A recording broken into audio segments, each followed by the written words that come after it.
which is why we're a bit late starting. No, we love that. We love that here. I like an actor. We had a photo shoot with me and Rupert and Chris, which was highly amusing. Well, to me. Mark is leaving Liverpool today with the gross domestic product of rubber ducks that have ever been made. Except I'm not going today. Although you have quite the collection of rubber ducks, is that right? I did. It was good when the kids were little, but it's not so good now. And Nick, it's my first time meeting you. I'm a big fan. How have you been enjoying Liverpool so far? Yeah, it's my first trip here that hasn't been related to football, so it's been great. Yeah, this is, you know, you really do it properly up here. Everyone in down south is so miserable and you know, full of himself, and up here there's just a lot of smiles and a lot of joy. It's been great. It's a showbiz town, Liverpool, isn't it? Isn't it? Yeah. In its bones. Showbiz in its bones. You get out of the car park here and there's just a graffiti wall of all the famous people from Liverpool. Is Jason Isaacs on it? No. He should be. Not yet. Not there is a Because I actually phoned up Jason and said, "Oh, let's go for dinner before, you know, the night before. Do you know any good restaurants?" And he said, "I left Liverpool when I was 11. I remember the Wimpy was really good." A lot of people here won't remember Wimpy's. So but we did find some. Me and Mark, we found somewhere really posh and swanky and had a fantastic time last night. Yeah. Yeah, it was really good. Yeah. Liverpool's one of the few cities that's still left that knows how to do a Friday night. Yeah. You know, it's best shoes, best clothes, everybody's out. It's a Friday night, it's great, you know, so. It's so true. I asked my husband, I said, is there some sort of game on? He goes, no, that's just Liverpool on a Friday night. That's right. Awesome. Well done, you guys. You know how to make a weekend. They sure do. They sure do. Well, I have to ask, what's it like for all of you to be reunited? Because it's not just the three of you. We have so many Harry Potter people at this convention. What's it like to see all of your old mates? Oh, it's brilliant. It's quite nice. I haven't seen my dad here for 14 years. This is more Jeremy Kyle's show than.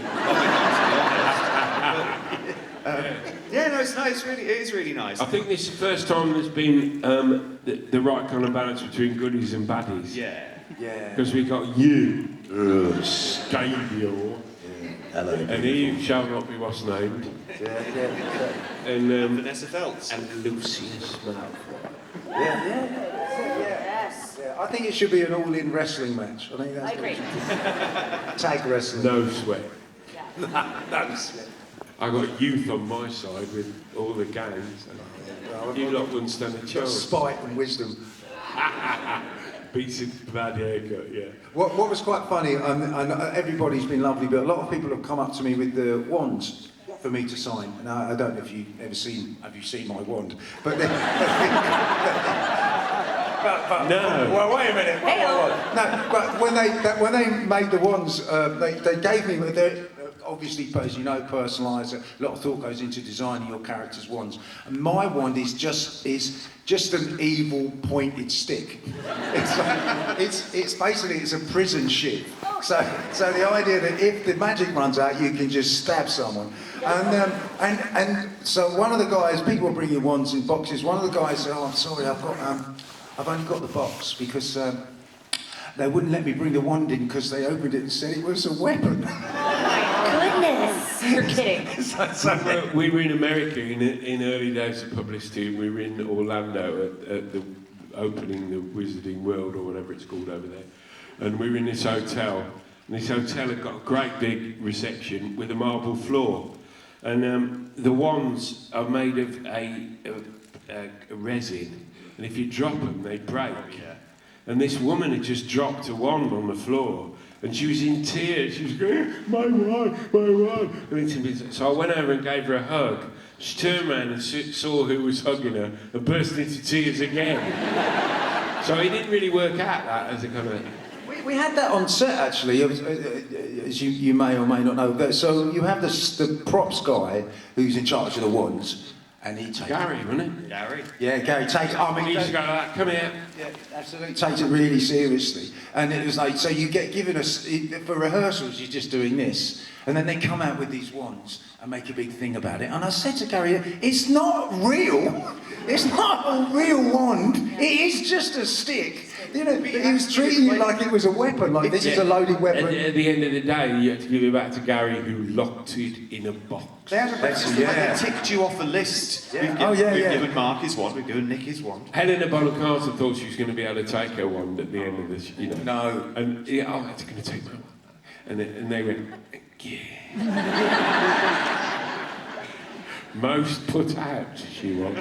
Well, a friend of mine that was in the big scene at the end when we attacked Hogwarts, there was a girl I knew that was one of the supporting artists, and they gave her a wand because she was next to me, and she dropped it running down the hill, and it must have been Gary was so annoyed with her, he went and gave her a stick.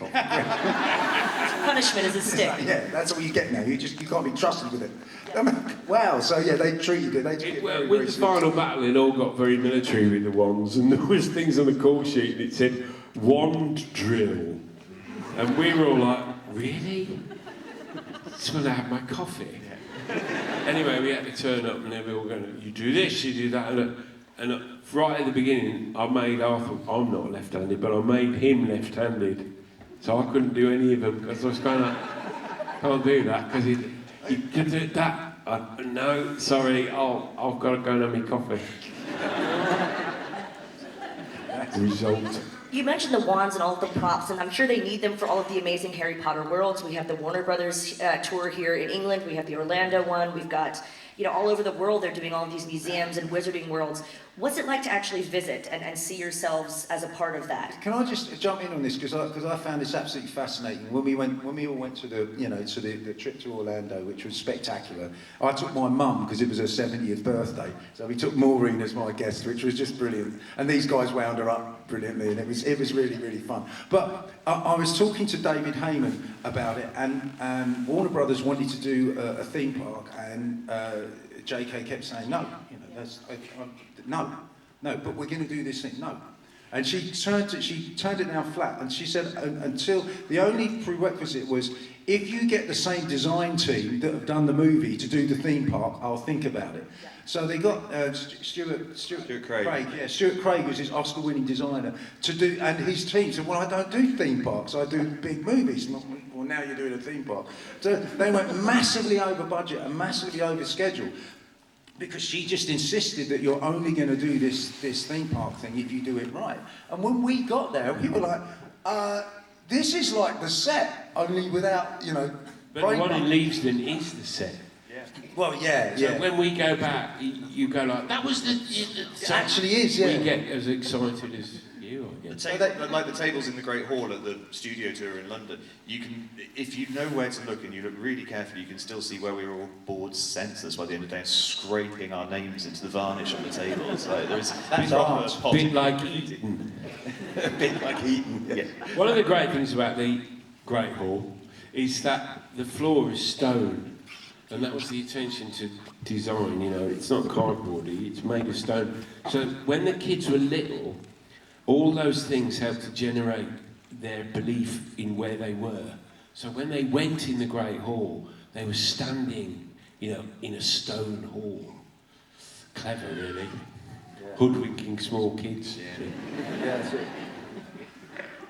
I have to ask, Chris, how old were you when you joined the franchise? 16. 16, and I'm sure... Yeah, me and Sean Biggerstaff were sort of the older kids. Yeah. Sean plays Oliver Wood, for people who don't know real names. Or were you kind of helping the youngsters? Were you kind of the voice of reason, or were you getting them into mischief? Oh, no, I've always been quite a boring person in that sense. I was terrified of doing the wrong thing. And also in that sort of, we were in this weird age, me and Sean, where we didn't have to do, because we were over 16, we didn't have to do the schooling that the kids did, but we were on the kids' filming schedule, so there was this whole bit of the day where we just did nothing, because the kids were in 3 hours of education every day, and it was this sort of this weird... On the day, because you stopped when you were 16, it was no longer... On the day he turned 16, the day Rupert stopped going to the school. Yeah. I was like, no. So he went outside and hit golf balls with the twins. That sounds about right. So that's where he was coming from. If you ever need to find one of the twins, golf. That's the way forward. Yeah, I had the honor of interviewing Mark Williams recently, and I said, Rupert Grint's coming to Liverpool, what's he like? And he said, well, he doesn't like school. What was the experience for you like, and how did the role of Scabier come to you, Nick? Well, first of all, I just wanted to add on to the school curriculum concept, because when I got to it, they were all grown-ups. They're all like, in their late teens. So, but what was interesting is you still had this sort of time setting of, oh, we've got to stop at school. So we'd be doing a day, and it would go, well, it's 4:30, we better just finish. And this is amazing. And it was just the residual of being used to working with kids, even though the kids had grown up, the day, everything still had that sort of mindset. So everything wasn't too stressful, wasn't, you weren't really pushed, they didn't make you work late, and they'd finish at about 3-4 o'clock school hours. So I thought, this is a DOS. This is going to be the easiest film I've ever been in. I don't remember that. I remember shooting in the Burrows in the winter, doing night shoots. Oh, that's different. And as you know, the winter nights are quite long, aren't they? And it's all going, oh no, another 10 hours before they can't film anymore. When I was,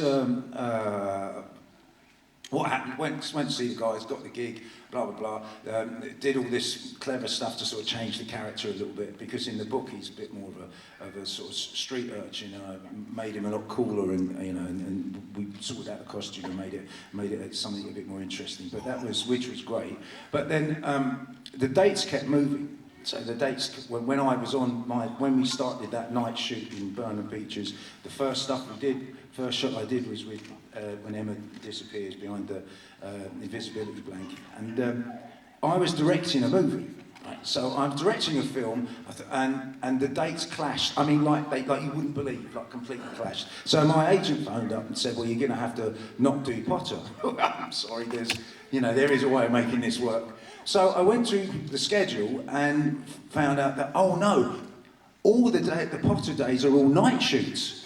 So what I'll do is I'll direct my film all day, and then I'll get in a car and go and do a night shoot for 12 hours, and then come back and direct. And at one point the schedule looked like I was going to have to do this for 3 days. So I spoke to some doctors to say, is there a way I can stay up for 3 days, 3 days and 3 nights? And there isn't. And the only advice I got was a military guy who said, what you need to do is stab yourself in the leg. And it releases a load of, these panic hormones, and you can stay awake for another few hours. And I'm not doing that.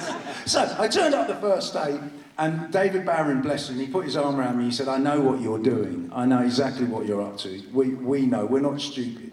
And he put his arm around me. He said, you see all these guys here? It's these massive hundreds and hundreds of people. He said, and in about 9 months' time, they're all going to be unemployed. He said, this is the last movie. He said, we've got your back. I had a stand-in, a double that your mother couldn't tell you apart. So the first day I finished about midnight, got back about 1, carried on working. The second day, they kept me there till about 2 or 3. But they booked a hotel for me near where I was filming, and they had a car to take me there and back.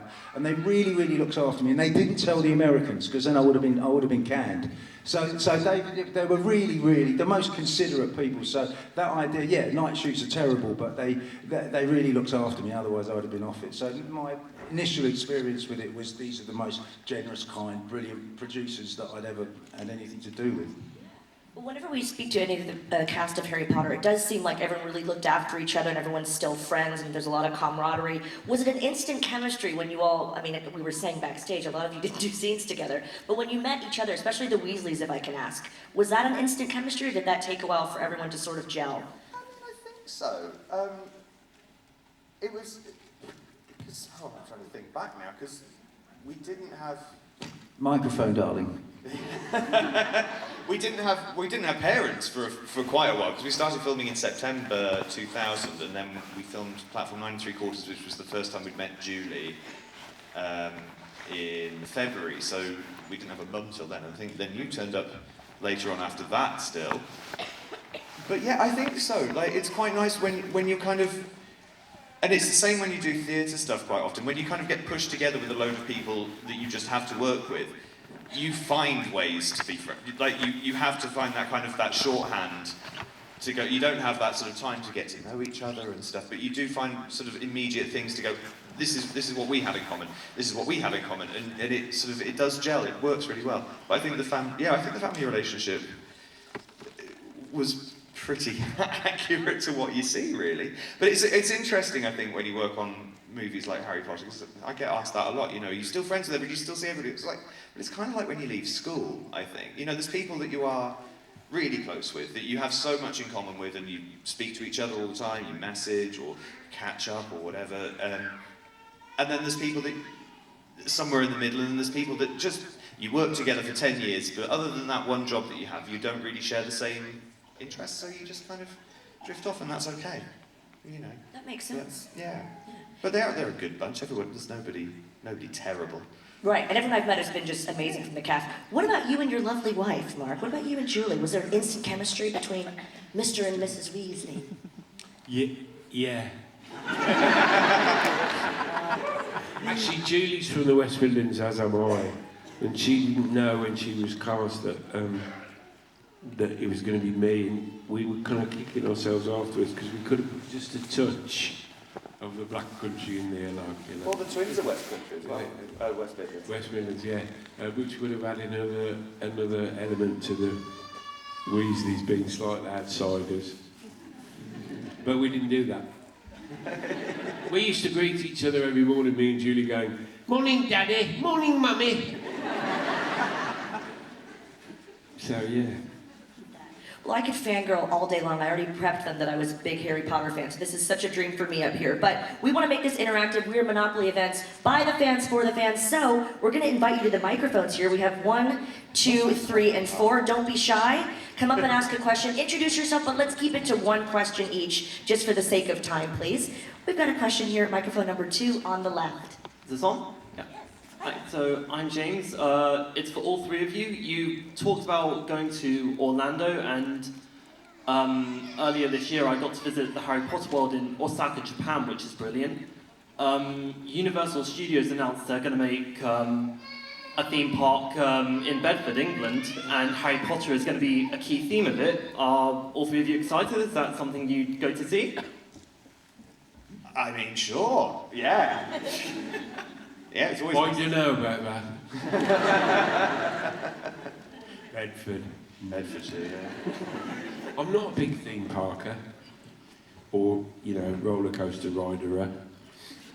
So, to be honest, unless the kids make me go, probably not. Well, when they opened Leavesden Studios, they had this big official opening and big set. We all went along to this thing. But the day before, on the Friday before, me and Warwick, because we're terrible, we took the King's Shilling, and we got asked to do a special opening for the Mayor of Watford and all of the council. And they gave us some money to do it. So me and Warwick turned up in little matching suits and met the mayor with gold chains and all. Because they're not quite important enough to come to the head of Warner Brothers and all the superstars. So on the Friday, they did a special opening for them. And we just sort of went around with them and just, you know, took the money and went home. So if they open a theme park in Bedford and they got a little bit in the budget, me and Warwick can turn up again and meet the mayor. If they do that, I'm massively in favour of it. You still have the matching suits? Probably. I think we'll both fit into them. We won't, you know. I'm sure he's still got his. I wish we had a picture of that. We have a question from a lovely wizard over here at microphone number 1. Hello, sir. I'm Logie, and what is the purpose of a rubber duck?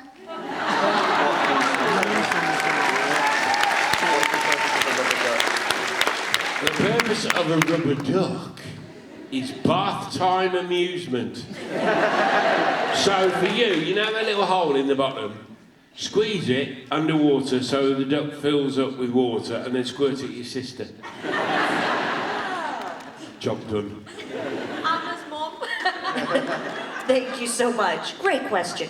We're going to go up to microphone number 3 up at the top on the right. Hey there. Hi everyone, thank you so much for coming. I just wondered, what is your favourite line that you said in the Harry Potter films? Ooh. I mean, I basically say the same thing on repeat, over and over. This way, follow me, I'm head boy. This way, follow me, I'm head boy. Yeah, so yeah. Keep, what did I say? This way, follow me, I'm head boy. Morning, Weasley. I'm head boy. This way, Morning, follow me, Weasley. I'm head boy. This way, follow me, I'm head boy. This way, follow me, hello, beautiful. This way, follow me, I'm head boy. This way, follow me, Weasleys. Hello, beautiful. Morning, Weasleys. Hello, beautiful. Morning, Weasleys. Hello, beautiful.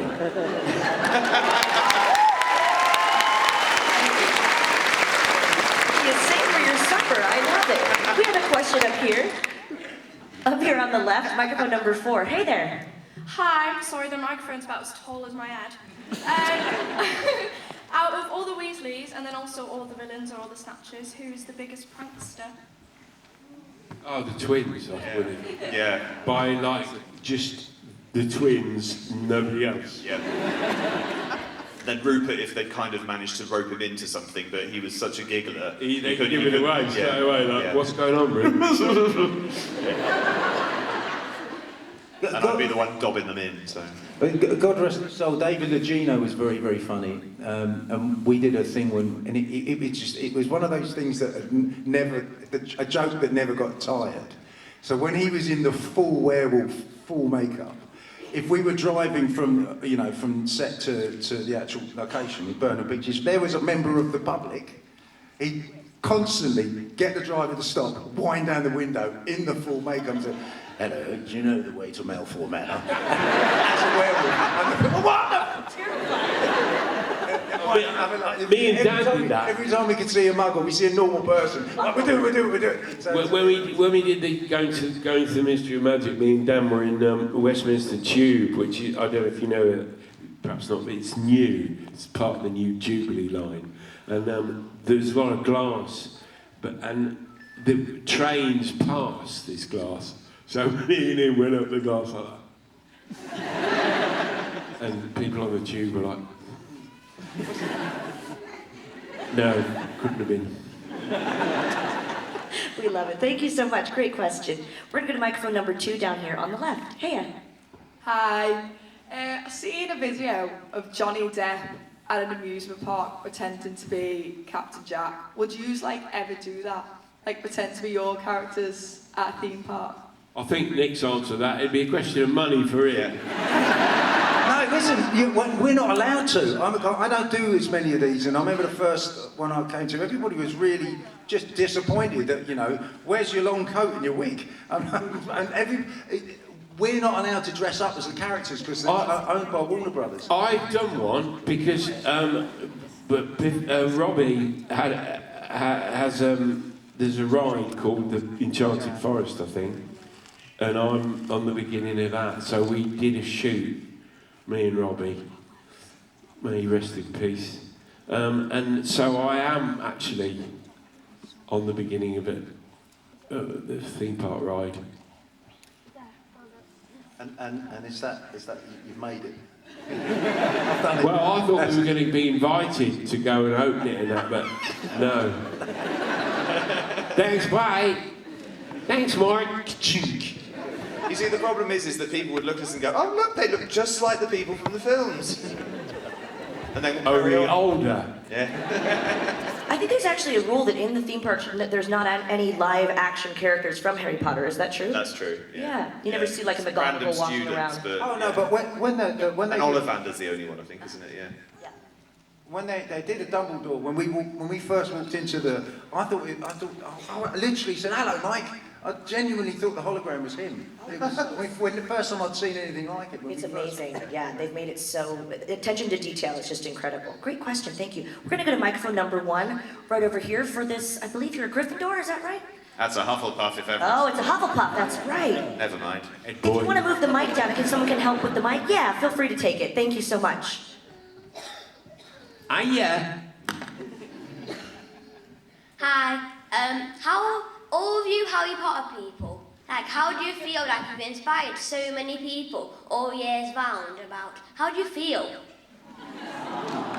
I mean, it's pretty cool, isn't it? There's not many things like Harry Potter that kind of are still going. Like, how old are you? I'm 9. Yeah. Oh, God. Good luck, Chris. We made that film 25 years ago, the first one, and it's not often you get to talk about jobs you did 25 years ago, really, is it? I think it's the gift that never stops giving. Everybody was so nice and kind every day on the set.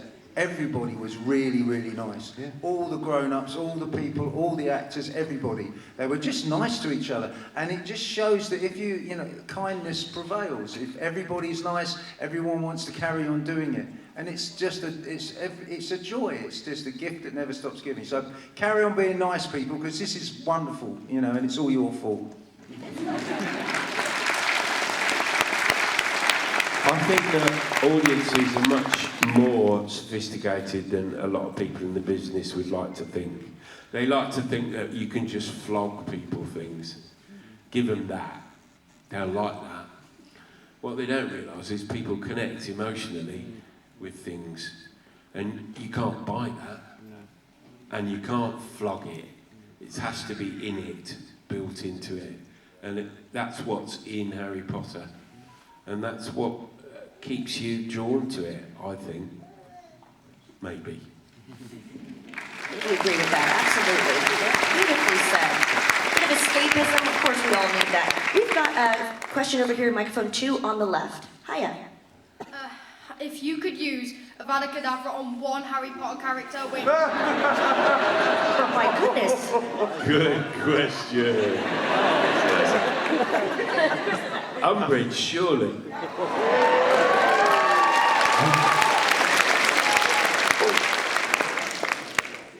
As it was, she got carried off by what's her name? Ray Fearon. Yeah. Yeah, Yes. I think Umbridge is the best written villain in that series. She's horrible. Yeah. You know that it's very personal with J.K. Rowling and Dolores Umbridge. There's something historical there. There was a teacher. Somebody is in that character. We all had one of those teachers. Yeah, no, I'm afraid I'm gonna have to agree. I don't know. For argument's sake, I will say Filch. But I think it's Umbridge. It's got to be. Actually, it would probably be Percy for me because I think he's a prat. But oh boy! But then I'd be out of a job. So. Oh, Bellatrix. She garrots me with a whip. But Helen is such a laugh, and we decided that our backstory is that we used to go out with each other. Oh, the truth comes out. And we did a couple of things. That's twisted, man. We did this little scene, and we had a little scene that got cut out where we when we're haggling in Malfoy Manor about what I'm going to get if this is who we think it is, and that got cut. But we sort of, I think Helena knew it was going to get cut anyway. But we tried to give it this backstory that we were actually exes, and then we sort of, I mean, people want to see that, don't they? Really, they want to see. That would be a whole other movie we'd want to see, like a prequel. Absolutely right. But then obviously that's why she's so personal with the whip and garroting me. So obviously her, but purely personal reasons. Nothing with plot. Just as a jilted lover, I'd want to go wrong. There's still some bad blood there. Yeah, Comic-Con Liverpool, we just discovered an unveiled Yeah. a secret romance in Harry Potter. Round of applause. That is a Comic-Con exclusive. Thank you for that, Nick. Little backstory. That's what happens when you go to the dark side, isn't it? The truth comes out. We've got a question up at microphone 4 on the left. Hi there. Hi. Having read the books from beginning to end, obviously they couldn't fit everything into the movies. Is there a scene in particular that you wish that you'd got to film? Well, we filmed the scene I wish we'd got to film, but they cut the bloody thing, which is Peeves the Poltergeist. So we spent, on the first movie, in that sort of scene where Percy's taking the first years up to the common room, there was a little bit just before we got to the fat lady,